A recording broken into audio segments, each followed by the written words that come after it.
নজরে বাংলা সেরা কয়েকটি খবরে নজর রাখবো। দলের নির্দেশ মেনে পদত্যাগ না করে পালিয়ে বেড়াচ্ছেন, অবশেষে পুলিশের জালে ধরা পড়লেন তৃণমূল কংগ্রেসের নেতা। উল্লেখ্য, সাগরদিঘির পঞ্চায়েত সমিতির সভাপতি মসিউর রহমান দলের রাজ্য নেতৃত্বের নির্দেশ মেনে দলের পদ থেকে না দাঁড়ানোই এইবার কড়া পদক্ষেপের মুখে পড়ল। কিছুদিন ধরে পলাতক থাকায় অবশেষে সাগরদিঘি পুলিশের জালে ধরা পড়ল এই তৃণমূল কংগ্রেসের পঞ্চায়েত সমিতির সভাপতি মসিউর রহমান।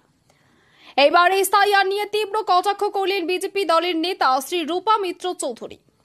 তিনি বলেন, এইবার যদি বঙ্গে এসআইআর না হয় তাহলে দিল্লিতে আগুন জ্বলবে। তিনি আরো বলেন, বাংলায় যদি এসআইআর করতে অসমর্থ হয় নির্বাচন কমিশন, তাহলে আমি একজন লিডার হয়ে বলছি যে নির্বাচন কমিশনকে ঘেরাও করে রাখবো, আমি কিন্তু নির্বাচন করতে দিব না।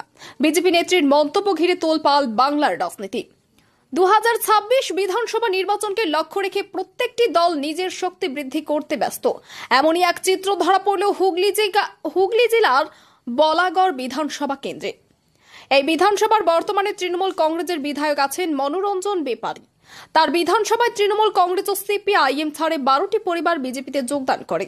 এই যোগদানে এই বিধানসভায় বিজেপি শক্তিশালী হবে বলে জানিয়েছেন বিজেপির নেতৃত্বরা। রাস্তায় মত্ত অবস্থায় তৃণমূল কংগ্রেসের নেত্রীর দাদাগিরি ভিডিও ভাইরাল হতেই পথ খোয়ালেন তৃণমূল কংগ্রেসের কাউন্সিলর। এই ঘটনা জেরে এইবার শাস্তির মুখে পড়লেন শিলিগুড়ি পৌর নিগমের 14 নম্বর ওয়ার্ডের কাউন্সিলর তথা মেয়র পরিষদ শ্রাবণী দত্ত। ভুয়ো ভাউচার দেখিয়ে টাকা আত্মসাৎ, বিডিওর অভিযোগে গ্রেপ্তার সিপিএম পঞ্চায়েত প্রধান। ঘটনাটি কানাইনগর গ্রাম পঞ্চায়েতের সিপিআইএম গ্রাম পঞ্চায়েতের নাম টগরি ঘোষ। বিধানসভায় হট্টগোলের মাঝে হঠাৎ অসুস্থ হয়ে পড়েন বিধায়ক শঙ্কর ঘোষ। তাকে সাবধানে বিধানসভা থেকে বের করে নিয়ে আসেন শুভেন্দু অধিকারী ও তার সঙ্গীরা। বিজেপি শাসিত রাজ্যগুলোতে বাঙালি হেনস্থার অভিযোগে উত্তাল হয়ে পড়ে বিধানসভা ভবন। বিধানসভা থেকে সাসপেন্ড করা হয় বিজেপির একাধিক বিধায়ককে। শঙ্কর ঘোষ, অগ্নিমিত্রা পাল, মিহির গোস্বামী, বঙ্কিম ঘোষকে বিধানসভা থেকে সাসপেন্ড করে দেওয়া হয়। উল্লেখ্য, দিন কয়েক আগে ধর্মতলায় ভাষা আন্দোলনের সভা মঞ্চকে খুলে দেয় সেনারা। এই ইস্যুতে উত্তাল হয়ে পড়ে বাংলার রাজনীতি। এবার আন্দোলনে সামিল হতে চান প্রাক্তন সেনারা। দ্বারস্থ হাইকোর্টের কাছে তারা। বাংলা জুড়ে চলছে আমাদের পাড়া আমাদের সমাধান ক্যাম্প। সেই ক্যাম্পে গোয়ালপুকুর বিধানসভায় পরিদর্শন করলেন উত্তর দিনাজপুর জেলা পরিষদের সহকারী সভাপতি গোলাম রৌসল মনি মহাশয়। চলুন আমরা দেখে নেব এক নজরে। আমাদের পাড়া আমাদের সমাধানের ক্যাম্প লাগানো হয়েছে। প্রতি পঞ্চায়েতে আমাদের আপনারা দেখবেন যেরকম আগে আমাদের দুয়ারে সরকার হতো, অনেক পঞ্চায়েত থাকতো, ওর সঙ্গে একটা নতুন পঞ্চায়েত এড করে দেওয়া হয়েছে। আমাদের পাড়া আমাদের সমাধান। এই আমাদের পাড়া আমাদের সমাধানের মানেটা কি, আমরা মানেটাকে বুঝতে হয়ে আছি। এই আমাদের পাড়া আমাদের সমাধান গ্রাম পঞ্চায়েতের রুপিয়া টাকা পেত আগে, কিন্তু অল্প পেত। একটা মেম্বার 2 লাখ 3 লাখ 2.5 লাখ টাকা ইস্যু করছে। কিন্তু মমতা ব্যানার্জি চিন্তা ভাবনা করে দেখছে ওই 3 লাখ 3.5 লাখের মধ্যে আবার টায়ারে যেতে হবে, আনটায়ারে যেতে হবে, ওই টাকাটাকে 2 ভাগ করতে হবে। তারা যে দিয়েছে 10 লক্ষ টাকা, এটাতে কোনো ডিভাইড করতে হবে না, কোনো অর্থ করতে হবে না। এটা ডাইরেক্ট শুধু গ্রামের জন্য টাকাটা দিয়েছে। কাকে? ডাইরেক্ট ভিডিও হেডে টাকাটা দিয়েছে। আর ভিডিও কাকে টাকাটা দিবে? আপনাদের সবাইকে। ভিডিও তো দিতে পারবে না, আমিও দিতে পারবো না, জেলা পরিষদ দিতে পারবে না, মন্ত্রিসভা দিতে পারবে না। এই টাকাটা আমাদের গভর্নমেন্ট দিয়েছে আপনাদের গ্রামের জন্য। গ্রামে কি কাজ করতে হয়, কি কাজের দরকার আছে, রাস্তা দরকার আছে না, লাইটের দরকার আছে না, ড্রেনের দরকার আছে না, বা একটা স্কুল রিপেয়ারিং এর দরকার আছে, যে কোনো কাজের দরকার করতে পারে, ওই কাজটাকে আগে করার জন্য দিয়েছে। সেজন্য আজকে আপনাদের এখানে ক্যাম্প হয়েছে। তারপরে আমাদের লক্ষ্মীর ভান্ডার, স্বাস্থ্যসাথী, কৃষক বন্ধু, রেশন কার্ড, এগুলো সব কন্ট্রাক্ট খোলানো আছে। যাদের রেশন কার্ড হয়নি তারা রেশন কার্ড অ্যাপ্লাই করতে পারবেন, যাদের লক্ষ্মীর ভান্ডার হয়নি তারা অ্যাপ্লাই করতে পারবেন, যাদের 60 বছর বয়স হয়েছে হয়নি তাদের অ্যাপ্লাই করতে পারবেন। এরকম বিভিন্ন ধরনের কন্ট্রাক্ট আছে, আপনার কাগজ জমা দিতে পারবেন। কিন্তু যারা 3 বছর আগে দুয়ারে সরকারে যাদের বয়স হয়ে গেছিল 60 বছর, তাদের পেনশন কিন্তু অ্যাপ্রুভাল হয়ে গেছে। অনেকগুলো অ্যাপ্রুভাল হয়ে গেছে, টাকা ঢুকেনি। এখন টাকা ঢুকে ওদের ডিসেম্বর মাস থেকে তাদেরকে অ্যাপ্লাই করতে হবে না, তাদেরকে অ্যাপ্লিকেশন জমা দিতে হবে না, তাদের ডাইরেক্ট টাকা ঢুকবে। কিন্তু অ্যাকাউন্টে চালু রাখতে হবে। অ্যাকাউন্টটা যদি বন্ধ হয়ে যায় তাহলে 100-200 টাকা দিয়ে অ্যাকাউন্টটা চালু করবেন আপনারা। নাহলে যখন টাকা ঢুকবে, অ্যাকাউন্ট যদি বন্ধ থাকে তাহলে ওই টাকা আবার রিটার্ন চলে যাবে। সেই জন্য এখন থেকে চালু রাখার জন্য আপনার ব্যাংকে চেক করবেন, আপনারা দেখবেন ডিসেম্বর মাসের টাকা ঢুকে যাবে আপনাদের। লক্ষ্মীর ভান্ডার যাদের দুর্বল হয়ে গেছে তাদেরও টাকা ঢুকবে, যাদের 60 বছর হয়ে গেছে তাদেরও টাকা ঢুকবে। আজকে আমরা অনেক সরকার দেখেছি, আমরা এর আগে 35 বছর দেখলাম বাম শাসন, ওর আগেও সরকার ছিল এখানে, কিন্তু এরকম ক্যাম্প লাগায় কোনোদিন স্কিমের নাম বলা হয়নি যে লক্ষ্মীর ভান্ডার কিভাবে হবে, স্বাস্থ্যসাথী কার্ডটা কিভাবে হবে, কৃষক বন্ধু কিভাবে হবে, আমাদের গ্রামে কিভাবে রাস্তা হবে, আমাদের গ্রামের লাইট কিভাবে হবে, এগুলো ক্যাম্প কোনোদিন ক্যাম্প হয়নি। আমাদের মাননীয় চিফ মিনিস্টার মমতা দিদির টাইমে এখন সরকার আপনাদের বাড়িতে, সরকার আপনাদের বাড়িতে বিডিও সভা আসছে, মন্ত্রী সভা আসছে, ডিএম সভা আসছে, এসডিও সভা আসছে, সব প্রশাসন আপনাদের গ্রামে চলে আসছে। আর গ্রাম পঞ্চায়েত স্টাফও আছে। আগে গ্রাম পঞ্চায়েত স্টাফ গ্রামে যেত না, যেত গ্রামে যেত না, এখন ডিএম অব্দি প্রিন্সিপাল সেক্রেটারি চিফ সেক্রেটারি যারা কলকাতায় বসে থাকে তারাও গ্রামে চলে আসছে। তো এইভাবে আমরা সরকার কোনোদিন দেখিনি। সেই জন্য আমি বলছি, যে সরকার কাজ করে, যে সরকার লোকের জন্য চিন্তা ভাবনা করে, মানুষের জন্য চিন্তা ভাবনা করে, ওই সরকারের ভালো চিন্তা ভাবনা করার দরকার। আজকে আপনারা বলুন, একটা সরকার দিল্লিতে আছে, একটা স্কিমের নাম বলুন তো আপনার কেউ, যে দিল্লি সরকারের একটা স্কিম পাচ্ছি আমরা, বলুন কেউ একটা নাম বলেন, কেউ করতে পারবেন না।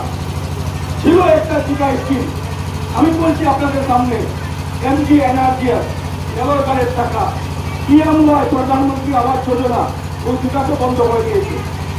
এমজি এনআরজিএস টাকা চলছে, এখন সোলানি লেবার কার্ডের টাকা বন্ধ আছে। পিএমওয়াই ঘর চলছে, পিএমওয়াই ঘর চলছে, চলছে না। কি চলছে? বাংলা আবাস। বাংলা আবাসটা কে দিচ্ছে? মমতা ব্যানার্জি দিচ্ছে। আজকে বলেন, আপনাদের শাহপুর বনে এর আগে ঘর পেমেন্ট হয়েছে, বাকি যারে বাকি আছে 21,000 ঘরের পেমেন্ট আমাদের গোয়ালপুকুর হবে। কত হবে? 21,000। 6,000 আগে পেমেন্ট হয়েছে গোয়ালপুকুর ব্লকে, 21,000 ঘরের পেমেন্ট ডিসেম্বর মাসে যেরকম ওল্ড এজ পেনশনের টাকা ঢুকবে, যেরকম লক্ষ্মীর ভান্ডারের টাকা ঢুকবে, ওই রকম আপনাদের বাংলা আবাসের টাকা 21,000 ঘরের টাকা একসঙ্গে গোয়ালপুরে চৌদ্দাল করে ঢুকবে। এটা মমতা ব্যানার্জির টাকা। এটা কেউ সেন্ট্রাল সরকারের নেতা বলতে পারবে না, দিল্লির কেউ নেতা বলতে পারবে না কি আমাদের টাকা। তো সেই জন্য আমরা বলছি, যে সরকার কাজ করে তার পাশে দাঁড়ানো দরকার। আর যে সরকার কাজ করবে না, সব সময় বলবে বাংলা বললে বাংলাদেশি, উর্দু বললে পাকিস্তানি, বাংলা আমরা কি বলি এখানে? বাংলা বলি। আমরা কি বাংলাদেশি? আমরা সবাই ইন্ডিয়ান, আমরা ভারতের নাগরিক, আর আমাদেরকে বলে বাংলাদেশ। আজকে বাংলা ভাষা নিয়ে আন্দোলন চলছে কলকাতায়, আর বাংলা ভাষার মন কেন্দ্রে আজকে একটা মঞ্চ বেরিয়েছিল না এখানে কথার জন্য। ওই রকম মমতা ব্যানার্জি একটা মঞ্চ বানাইছিল কলকাতায়। যখন বিজেপির নেতা যেতে পারলো না, বিজেপির কার্যকর্তা যেতে পারলো না, তখন কেন্দ্রীয় বাহিনী দিয়ে, আর্মি দিয়ে ওই মঞ্চটা ফেলাই দিল মমতা ব্যানার্জি। তাও কিন্তু মমতা ব্যানার্জির তাক দিতে হবে। ওই মঞ্চ ভাঙা মঞ্চে মমতা ব্যানার্জি ভাষণ দিতে যায় যে আমি বাংলার জন্য লড়ছি, আমি যতদিন জীবিত থাকবো বাংলাভাষীদের জন্য লড়বো, আর বাংলাভাষীদের জন্য কাজ করবো। তার নাম হচ্ছে মমতা ব্যানার্জি। আর আমরা বুঝছি না এখানে কিছু নেতা আছে সুরসুরি দিয়ে দিচ্ছে, ওই সুরসুরিতে আমরা পড়ে যাচ্ছি। এটাতে কোনোদিনও করবেন না আপনারা।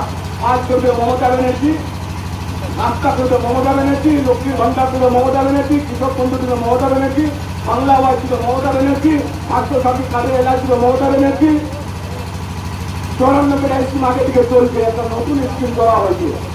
নতুন স্কিমটার নাম বলেন তো কেউ? নতুন স্কিমটা এটা বললো কর্মশ্রী। কর্মশ্রী এই স্কিমটা কেন হলো, কেন করা হলো? এই যে আমাদের বাংলার লোক বাংলার বাইরে থাকে, কেরালায় থাকে, উড়িষ্যায় থাকে, হরিয়ানায় থাকে, মহারাষ্ট্রে থাকে, আর বিভিন্ন স্টেট থাকে। ওই লোকগুলোর উপরে টর্চর হচ্ছে বাংলা বললে।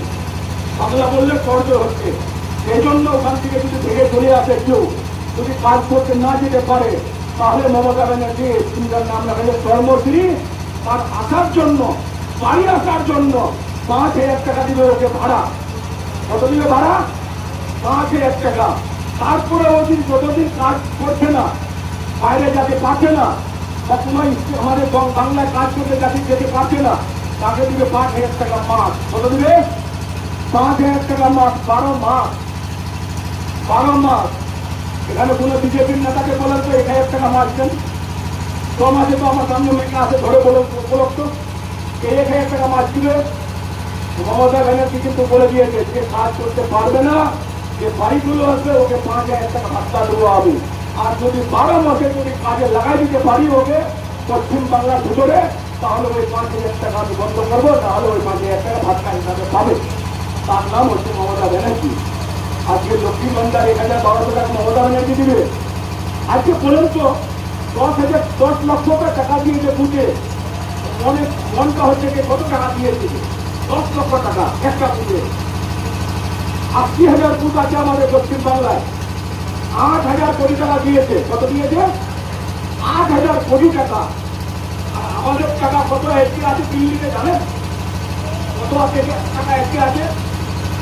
1,91,000 কোটি টাকা। কত?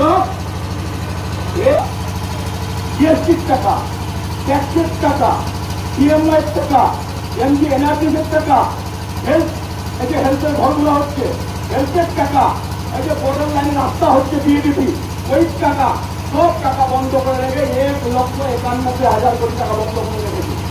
আর একটু মমতা ব্যানার্জি 8,000 কোটি টাকা দিয়েছে, গুজরাট থেকে কত টাকা দিয়েছে? যদি 1,91,000 কোটি টাকা পাচ্ছেন, ওই 1 লক্ষ কোটি টাকা ওকে রাখতে বলে মোদী চাইছে।